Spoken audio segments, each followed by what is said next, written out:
It's this Sunday setup here. Jeremy Hritz, courage pays better than fear trading, and I'm going to get you prepared for what should be an amazing week in the markets. And last week, there was a ton of fear, lots of downside pressure. We're going to take a look at the charts and see what we can anticipate this week. Can the bulls push this back and signal a reversal, or will the bears stay in control and continue to push this thing down? I'm going to cover all of that, looking at the broader markets, individual tickers like Tesla, Amazon, Apple, you name it. It's covered here for you today in the Sunday setup. And check out the digs because it's Thanksgiving week. Let's go. I'm going to start on the Bitcoin chart because this is the one that I'm watching most closely to see if we are going to get a rebound here this week. And you can see that Bitcoin has dropped from its all-time high of 126,000 and some change all the way down here to this low of this hammer of around 80,000 and change. But what was printed here on Friday was this bearish hammer candle on large volume. And then look at the next day's candle. You had a mini bearish hammer inside of that large bearish hammer, which can be a reversal signal. And if we look at what's happening today, we can see that Bitcoin is up 2,500 points. What I'm looking for here is a close above this upper wick on this hammer because that could signal more upside. Now, I want to caution and say that by no means is Bitcoin out of the woods because we could see this retest into the 10 and then roll back over. However, it is showing some signs of life. And the reason why I wanted to start here is because if we are truly going to see risk come back on in the markets, especially with your small caps and mid caps, you're going to want to see it start here first with Bitcoin. If Bitcoin and other cryptos cannot get running, then that gives you an indication that there's probably more weakness ahead for cryptocurrency, for Bitcoin. So you want to continue to watch this chart. But this is the start. This is the first promising development that Bitcoin has had in quite some time.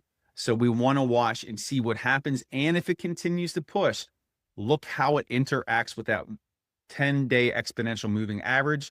And let's see if it can get back up to 100K by Tuesday of this coming week. And don't forget that Thursday, the markets are going to be closed for Thanksgiving, and it will be a shortened trading day.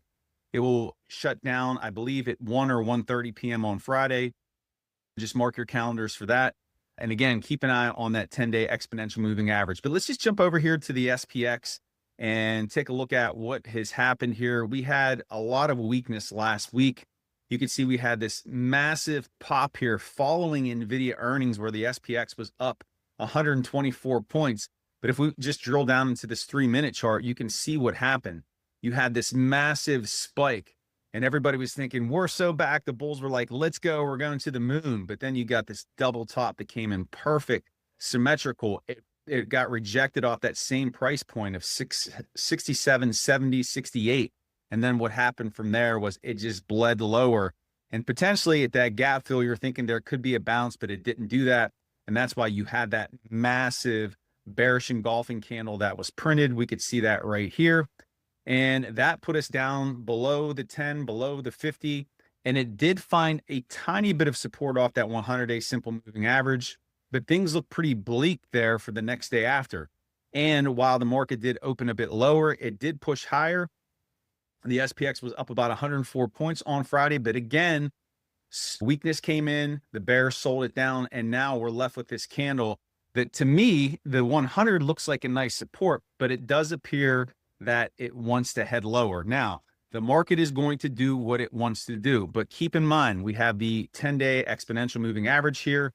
Overhead, we have the 50 simple moving average. And if we take into consideration that this dip that we have is 5.68%, that's not a full correction. We would need 10%. Now, keep in mind, this dip, if we measure from the all-time high to this low, is about 5.78%, which is well off that 10% that you need for an actual correction.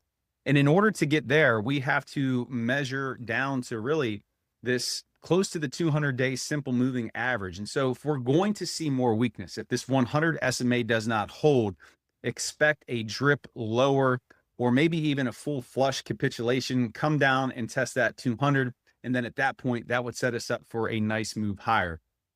If you just look across the board at the other indices, you're going to see a lot of the same thing. If we look at the Qs from the all-time high to this low below the 100 SMA, we've corrected 8.71%. That 100 did serve as a bouncing spot, but you can see very thin volume here on the VRVP and room down to the 200 EMA daily and the 200 SMA. Taking a look at the Dow Jones Industrial, from its all-time high to the low that was printed this week, we came down about 5.55%. Again, that 100 is holding. We have a bullish Harami, which really we're seeing that on all the broader markets. So can this bounce from here? Absolutely. But again, the bulls have to step in because thin volume below. Taking a look at IWM, this one has been beat up the most. If we measure this out from its recent all-time high down to the low, 9.43%, close to a 10% correction. But again, thin volume below, the 200 below. So the charts on the broader markets look like they want that 200. And in fact, I think that would be the best case scenario to get a flush down to that level. Your buyers would want to step in and run this up into the end of the year. So that's what I would like to see. Doesn't mean that it's going to happen, because I can see a reversal coming, because you could see here, inside candle, bullish Harami, that sets up for a move higher, but we have lots of resistance overhead. And then let's just take a look at TLT, the 20-year Treasury bond. You can see that there are still buyers here, but we are seeing a bit of a head and shoulders pattern coming in. And when people buy bonds, what happens to the 10-year? It drops lower. So we're at 4.067% right now for that yield. So we're going to keep an eye on the bond market if people are going to move into there as a flight to safety. And then we take a look at the US dollar. And for the first time in quite a while, it is above the 200-day simple moving average. And I want to go back and show you that the last time that the dollar really ripped and it was above the 200, you'd have to go back to the bear market of 2022. And you can see this push that it made higher up to 114.78. And a strong dollar is downward pressure for equity. So keep an eye on the dollar if that continues to climb. If we see buyers of bonds come in, that tells us that there is still risk off in this market and that we're probably going to see some more downside pressure. And then if we take a look at the VIX, we can see here that we spiked. I actually had some VIX calls that I sold too early to capitalize on the spike in fear. I wasn't anticipating that the spike would continue following NVIDIA earnings. Made a nice profit off of it, but could have made a lot more had I held a bit, because I felt like the volatility would drop, but it didn't. It just shot up higher and it got up to a high of 28.25. But what I'm watching here is to see if the fear gets sucked out of this market, or if we're going to repeat a pattern like we had here leading into Liberation Day and the April lows. You could see it had these two spikes that were precursors for what occurred when the VIX spiked up to $60. So are we going to get something like that here where boom, we pop up and we get a massive move down in the markets? Potentially, we have to keep an eye on it and see what happens. So again, the charts are set up for more of a downside move, but there are some things that do lean in the bull's favor. Again, lots of bullish Harami candles. We are sitting on those 100-day simple moving average supports. We had our first 5+% dip on the SPX, the first 8+% dip on the Qs since April. So this is the deepest that the market has pulled back since that big massive run. So this could be enough for the bulls to step back in. But again, we have to pay attention to Bitcoin, crypto, to see if risk is going to flip back into this market. So let's jump into the Mag 9 and cover what's happening there. So Amazon, which had that nice move off of its earnings, jumped up $32.18. But again, something about Amazon to keep in mind is that it does not stay overbought for long. And then you printed this double top, it dropped back down and is now back at the 200-day simple moving average, and potentially it can get a bounce. It has to get a bounce because, as we know, nothing good happens below that 200. We do see a little bit of an uptick in bullish volume here, so let's keep an eye on what can happen there. Coming over to Apple, this nice trend line that was established back here in September of this year. It has provided a bounce multiple times. We are back down at that level. We are above the 10, but notice that we do have a lot of upper wicks coming in here showing that there is some resistance. If we're looking at its all-time high that it printed the day after its earnings, 277.23, let's see what happens when it comes up and tests this area. And what you don't want to see if you're an Apple bull is this trend line break, because there is a gap down below to fill around 253.45, but probably a short-term bounce is incoming here.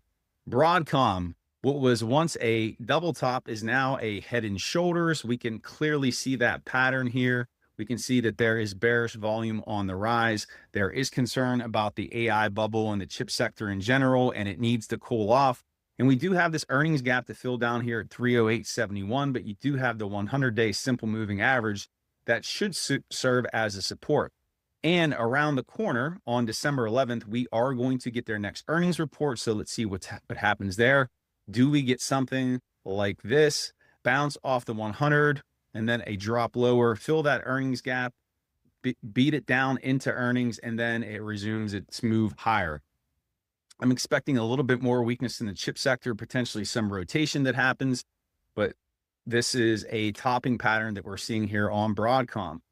So let's take a look at Google. You can see that it made this new all-time high up here. Despite all the market weakness of 306.76, it has just been on a tear, and this was coming off the news that Berkshire Hathaway accumulated a position in this company close to $12 billion. But keep in mind, what goes up must come down, and we do have this gap down here below at $262. So let's watch and see if this can get filled. And then if it can run out of there, I don't like the risk to reward up here in this super extended area. So this is not something I'm touching, but the market is irrational. It's going to do what it wants to do. And Google is just a beast right now. Microsoft, this double top that we've been talking about for a while, is playing out nicely, but notice where this thing is finding a bit of a bounce is right near the 200 simple moving average on the daily, and also what was the all-time high from July of 2024. So it is at a very interesting spot where it can get a bounce. I'm expecting this one, if there is a little bit more weakness, to come down below that 200 a bit and consolidate before it starts grinding higher. But again, this double top pattern is playing out nicely. Meta, head and shoulders. This one has been beat up. This is the most oversold it's been. I don't think I was able to find a comparison. We'd have to go back to the bear market of 2022 to find when it was this oversold. But notice we do have this gap that it can fill down to 548, which would just be a huge value if it can get there. And we have another one down here at 505.08. I don't think we're going to get it at those areas, but if we do, I will be adding to shares I've already bought on the way down. They're not going to keep this one in the penalty box for too much longer, and it is in a good value area.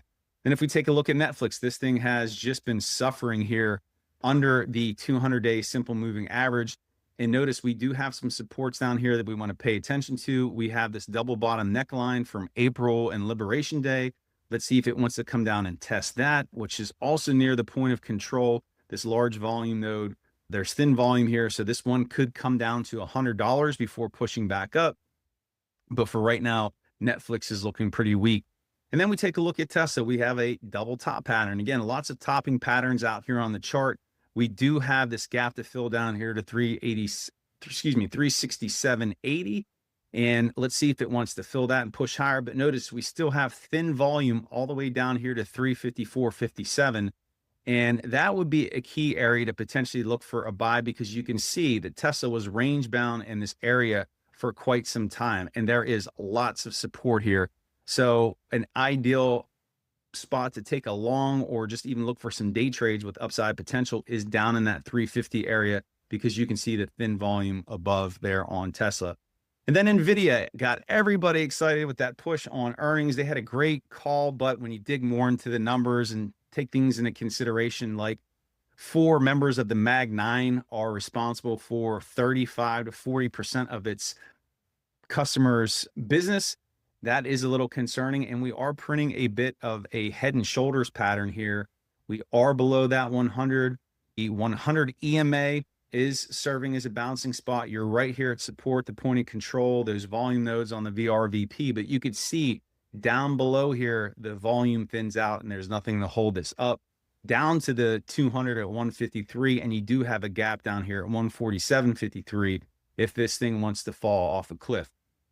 And what I would not be surprised to see this coming week or for the next few weeks is to see the chip sector AI tickers cool off. So your AMDs, your NVIDIAs, AVGO, Oracle has just been slaughtered. To see them dump a bit more, settle out, consolidate, and then see that money rotate into other companies in the Mag 9, like your Netflixes, your Tesla, even your Metas, and see that start to get a bid. And let's see if small caps can pick up some of that rotation. But again, we need to see Bitcoin show risk on. So let's just take a look at a few more tickers here. Roblox is just getting punished, and I believe that there is more downside ahead and pain for this one.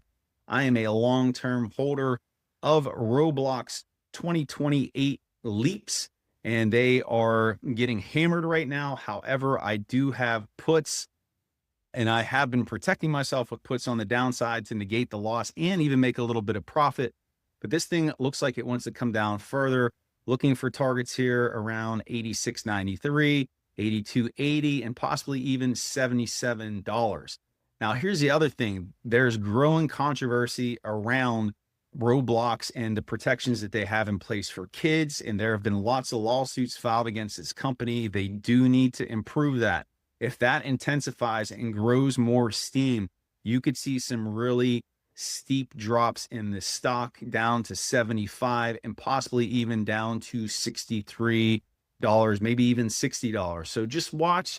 This company is far from dead, but there's probably some more short-term pain that's to come for this company. I would not be surprised to see this gap down again come Monday. So puts are in play for this company. And there was a super large order, massive whale purchased a ton of puts on Roblox. There's probably more downside ahead. Let's keep an eye on what happens there. The trade desk. Man, this one showed some life and not a lot for the first time in the longest time, because this is the biggest green candle. You'd have to go back to, let's see here, October 31st. So this thing has just been beat up. It was putting in a bit of an inverted head and shoulders, but then this turned into a double top and it dropped. It is back down near the lows of actually it's below the lows of the bear market. So that just tells you how far this thing has fallen. And this is a cyclical, it's dependent on the ad spend market, and with things coming up like the Super Bowl, with midterm elections next year, with the Olympics, we should see this thing start to press higher. Lots of work for it to do, but we're seeing the RSI finally turn up. We're starting to see the MACD curl up, but you could just see it's got the 10 above it, the 20, the 50, the point of control, all these volume nodes. So for this thing to really go, it's got to get above 48. If it can do that, it can get to 57.66, where it should consolidate at that point. But it's good to see a breath at least coming for the trade desk. Let's just take a look at a couple more. Circle has come full circle from its IPO price of 64.03, but look at this. Popped up. This thing was flying in the summer. You could see that it got up to 298.56. And then it printed this double top, and then it just took a tumble, and it is oversold. Can buyers step back in on this one, or is it just going to die more? I don't know, but I'll watch to see if the crypto market can turn up, and then potentially this could provide some nice day trade opportunities. And sticking in that crypto space, look at Marathon Digital Holdings.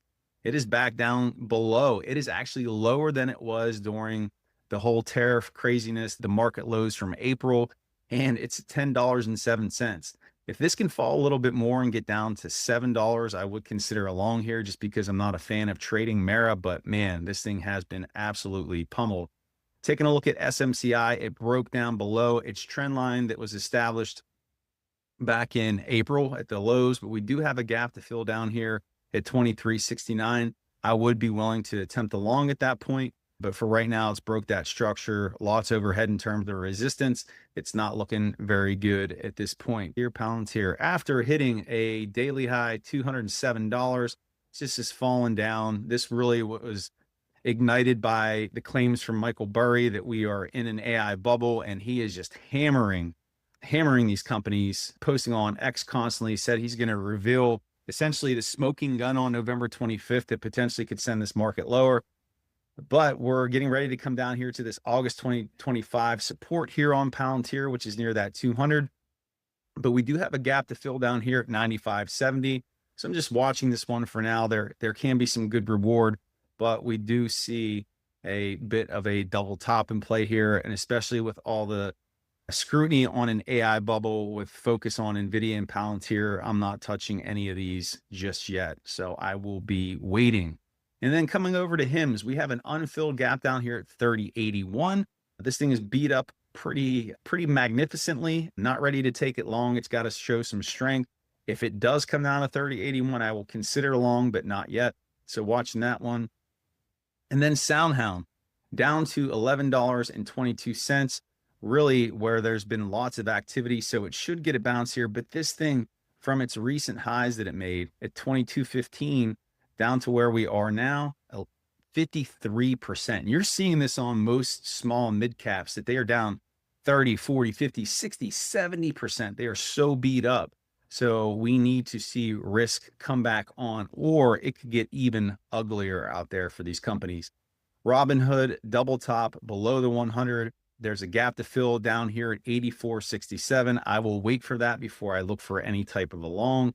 And then there's UNH. I do like this chart. I'm going to be watching this for some day trades because this inverted head and shoulders is playing out. We're right here on the 100.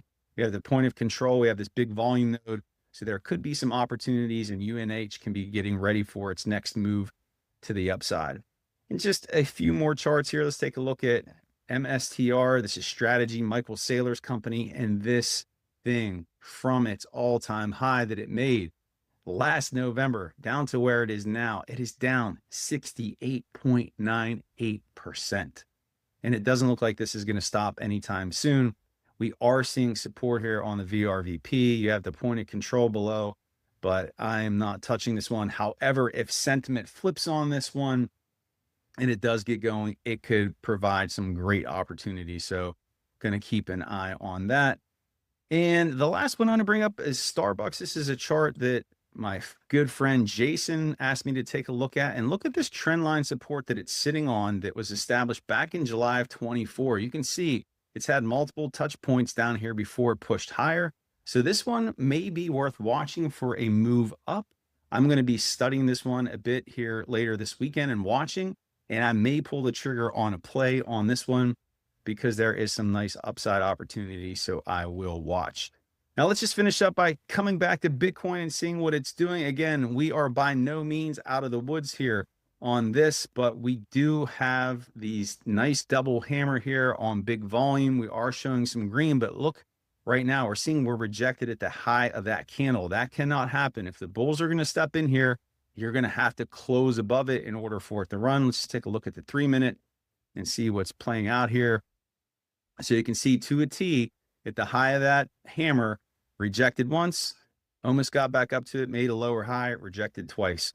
So it's going to have to break that in order to run. So there we go. There's the charts. It's going to be a fun one, and I can't wait. You are now ready for the week ahead in the markets. It's going to be a fun one. Watch those key levels to the upside as resistance, where we potentially can head down, and keep an eye on Bitcoin for what it's going to do. It is showing a little bit of a rebound now, but if the bottom is in there, we could see risk on across the board. Thank you for watching this video. While you're at it, please hit that subscribe button, drop a comment down below, and if there's a chart that you want me to look at for next weekend's episode, just let me know. And as always, make it a great day, honor the moment, and be grateful. Happy Thanksgiving, everyone.